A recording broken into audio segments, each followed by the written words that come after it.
Everyone has those bucket list items, those things that you've maybe always wanted to do, but maybe haven't because life priorities, resources, or circumstances maybe got in the way. But also, sometimes in those cases where when the brave face is stripped away and you realize maybe you're a little bit scared, or you maybe just haven't realized your own strength. For me, Vipassana and the idea of a 10-day silent retreat was really the latter. It was something that I'd always wanted to do. And interestingly, for many, the idea of silence for 10 days, that would be the challenge. But for me, that was the easy part. As someone who was an ambivert or an introverted extrovert, the idea of not talking to anyone was the dream. But rather the idea of sitting with that physical pain that can come with meditating up to 10 hours a day for 10 days. And later, I guess what I was to realize more so, what was really stopping me was that idea of facing that physical or emotional and also mental pain that maybe had been built up or popped in the bag, as you move and traverse through life. That's probably over the course of 32 years, what was left in that bag is probably what scared me more. And so I kept quiet. I never shared the volition for doing one, and that would only really make me accountable. And so I thought about it a lot, but I remained quite dormant in terms of action. And over the years, I got tasters. I got little fixes here and there, a 1-day retreat, a 3-day, a 5-day, and even silent retreats. But none was nearly as strict or as disciplined as a Vipassana. And I'd always claimed even that silence was probably the thing that helped me the most and the practice that I found the most powerful and helpful.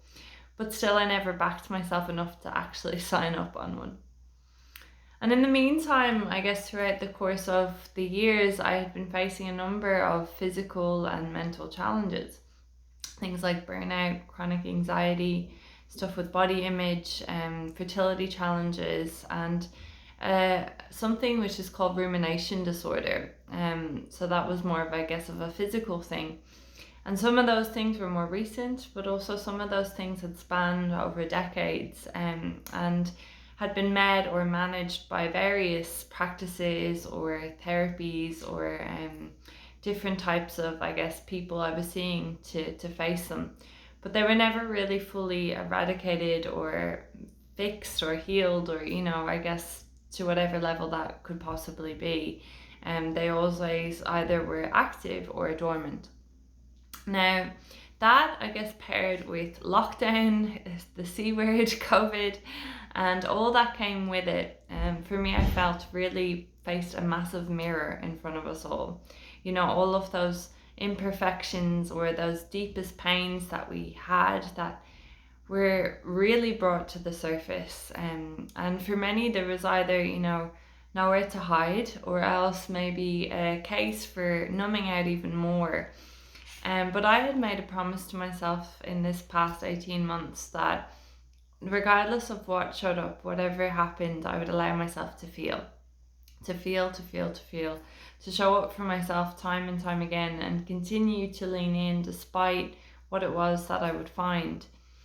In all the work that I do, I ask everyone else to do that. So I would be a real hypocrite if I didn't do that myself and wasn't committed to always practicing what I preach. And that said, in the year that was, I'd always felt that one thing was missing. And as I'll explore a little later on, that kind of became a bit of a common theme in my life. And so it actually took for a friend last Christmas to gift me a book called Turning Down the Noise, which really re-established and reinvigorated that volition for doing a silent retreat. And so I felt that it was a sign. It was finally time to sign up, of that I was sure. Now, deciding to go and that it was time was that was one hurdle, I guess, that I overcame. But little did I know that that was probably going to be the easy part. because then it was around convincing my husband that it was a good idea to do, when he never had really any experience of a Vipassana, had never heard of a Vipassana before. And when I talked about what was involved, he definitely thought I finally lost the plot, that's for sure. And I guess it veered from, worrying about safety and not being able to contact me for 10 days. And that was something that was definitely challenging, to believing maybe that I was joining a cult of some sort. But eventually we got to a point through sharing experiences of people that I knew and various research and articles and things like that, of people that had done it previously, I think gave enough confidence to say, okay, I'm okay with you doing this. And what I didn't realize though was that simply signing up and deciding isn't as easy as maybe you think. There's such a long wait list for each centre, and we have one here in Victoria that books out months in advance, and there's a very short window to sign up. So it was like waiting for a concert.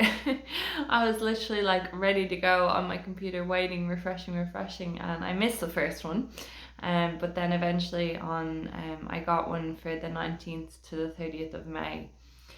Now, as I mentioned, there were a lot of nerves there. So in that wait time in between, I felt the best way to quell those nerves was to do what I usually do when I feel a bit nervous or out of control, is to research and learn all I can and find out all I can. Can never be too prepared, right? Was also something that I'll explore a little bit later on, was something that's a bit of a theme for me. So I'd lie in bed and I'd read blogs upon blogs of people who'd been, and what to pack, what to experience, or what to expect, and try and get around, the thought in my own head that this thing was happening. And it helped, I guess, until the next time that I got in my head, and then the process would repeat over and over. But the struggles, the challenges, the emotional challenges, and physical pain were almost all said by everyone. But by far the thing that seemed to be the most challenging was definitely the physical element. So I think that's probably why it got a bit more in my head. But out of everyone, they all said that by far it was one of the best things that they'd done. So that was a real common ground that gave me a bit of solace. So from there, I made lists and more lists about what I would taking every recommendation seriously, determined I could do everything that I needed to do in order to face the physical pain when it arose.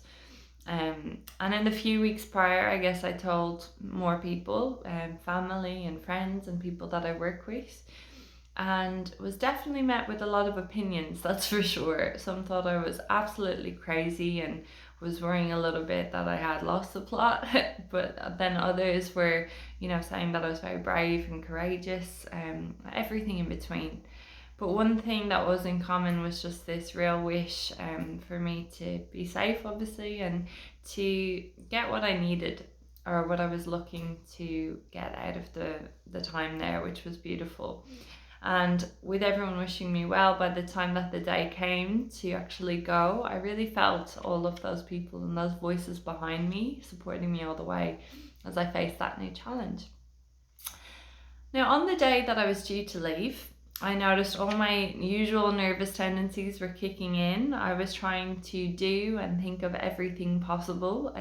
The one thing that I felt really helped was I wrote a letter and made a little box for my husband to get when I was away, which explored more about, I guess, my why and my reason for going, just to give a bit more context and understanding, so he could, I guess, hold on to that on the days where he was finding it a bit hard too. And on the days prior, we had definitely been squeezing each other a little bit tighter. We knew it would be a challenge. We hadn't gone more than one day ever without speaking or seeing each other. Without speaking anyway. So this was definitely going to be a challenge for us and something new. Now, on the drive to the centre, I had an hour and a half all of my own to really sit with myself, and I felt that time was really important. it allowed me to come back to that intention about why it was that I was going in the first place, and have that kind of on my shoulders, ready to take the step forward. And at that stage, I found I was really ready. You know, I was ready to stop talking about it and was ready to just do it. So off I went.